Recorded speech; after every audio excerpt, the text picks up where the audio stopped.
It was nearly 10 years ago that a bright September day was darkened by the worst attack on the American people in our history. The images of 9/11 are seared into our national memory. Hijacked planes cutting through a cloudless September sky, the Twin Towers collapsing to the ground, black smoke billowing up from the Pentagon, the wreckage of Flight 93 in Shanksville, Pennsylvania, where the actions of heroic citizens saved even more heartbreak and destruction.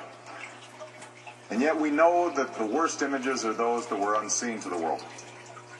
The empty seat at the dinner table, children who were forced to grow up without their mother or their father, parents who would never know the feeling of their child's embrace, nearly 3,000 citizens taken from us, leaving a gaping hole in our hearts. On September 11th, 2001, in our time of grief, the American people came together. We offered our neighbors a hand, and we offered the wounded our blood.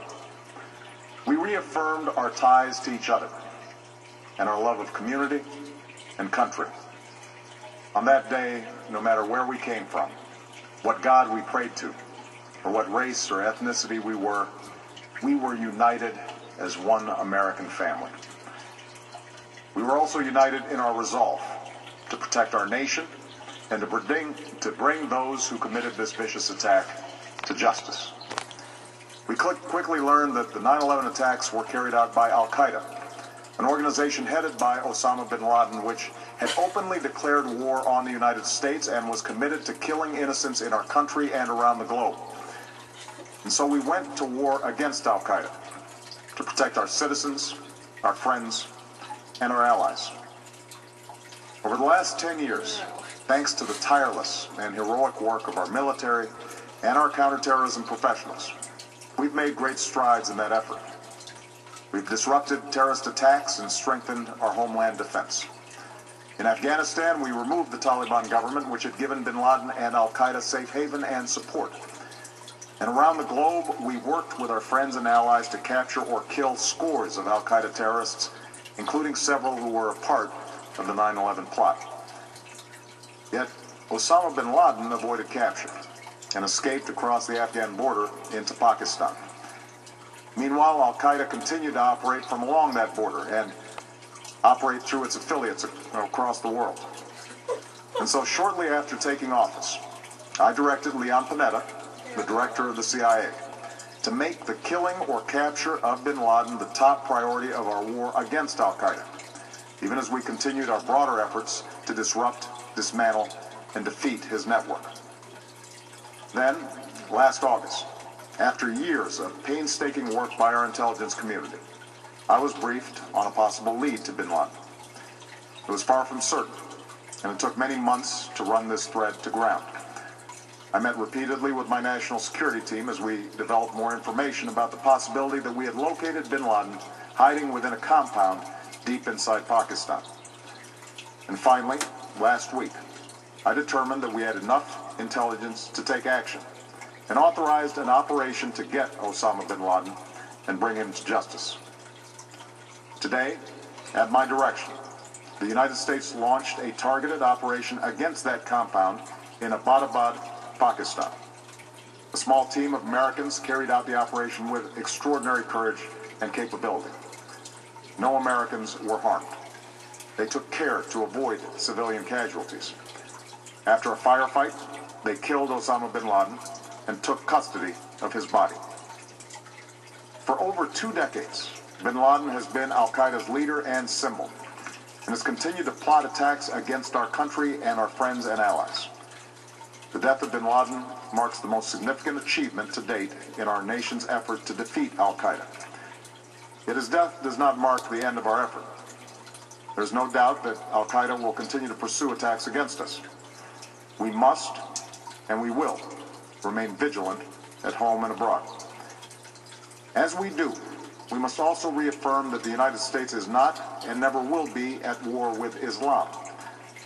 I've made clear, just as President Bush did shortly after 9/11, that our war is not against Islam, because bin Laden was not a Muslim leader. He was a mass murderer of Muslims. Indeed, al-Qaeda has slaughtered scores of Muslims in many countries, including our own.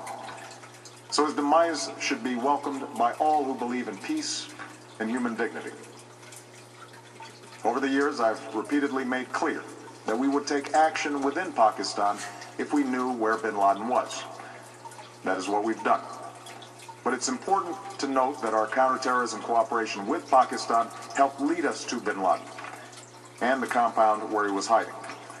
Indeed, bin Laden had declared war against Pakistan as well and ordered attacks against the Pakistani people.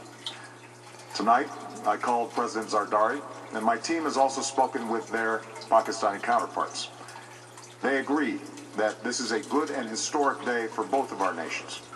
And going forward, it is essential that Pakistan continue to join us in the fight against al-Qaeda and its affiliates. The American people did not choose this fight. It came to our shores and started with the senseless slaughter of our citizens. After nearly 10 years of service, struggle, and sacrifice, we know well the costs of war. These efforts weigh on me every time I, as Commander-in-Chief, have to sign a letter to a family that has lost a loved one, or look into the eyes of a service member who's been gravely wounded. So Americans understand the costs of war. Yet, as a country, we will never tolerate our security being threatened, nor stand idly by when our people have been killed. We will be relentless in defense of our citizens and our friends and allies. We will be true to the values that make us who we are. And on nights like this one, we can say to those families who have lost loved ones to al-Qaeda's terror, justice has been done. Tonight we give thanks to the countless intelligence and counterterrorism professionals who've worked tirelessly to achieve this outcome. The American people do not see their work nor know their names, but tonight they feel the satisfaction of their work and the result of their pursuit of justice. We give thanks for the men who carried out this operation, for they exemplify the professionalism, patriotism, and unparalleled courage of those who serve our country. And they are part of the generation that has borne the heaviest share of the burden since that September day. Finally, let me say to the families who lost loved ones on 9/11 that we have never forgotten your loss, nor wavered in our commitment to see that we do whatever it takes to prevent another attack on our shores. And tonight, let us think back to the sense of unity that prevailed on 9/11.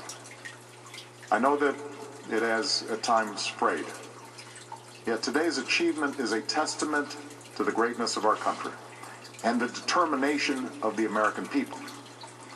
The cause of securing our country is not complete, but tonight we are once again reminded that America can do whatever we set our mind to. That is the story of our history.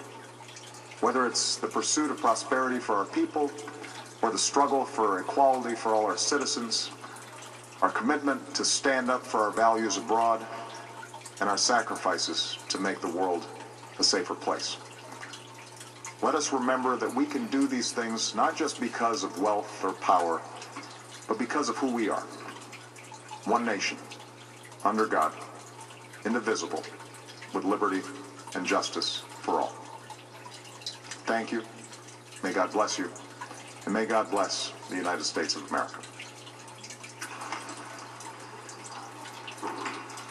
So what do you think? I don't know where I fit in, but I'm just who I am, and that's life.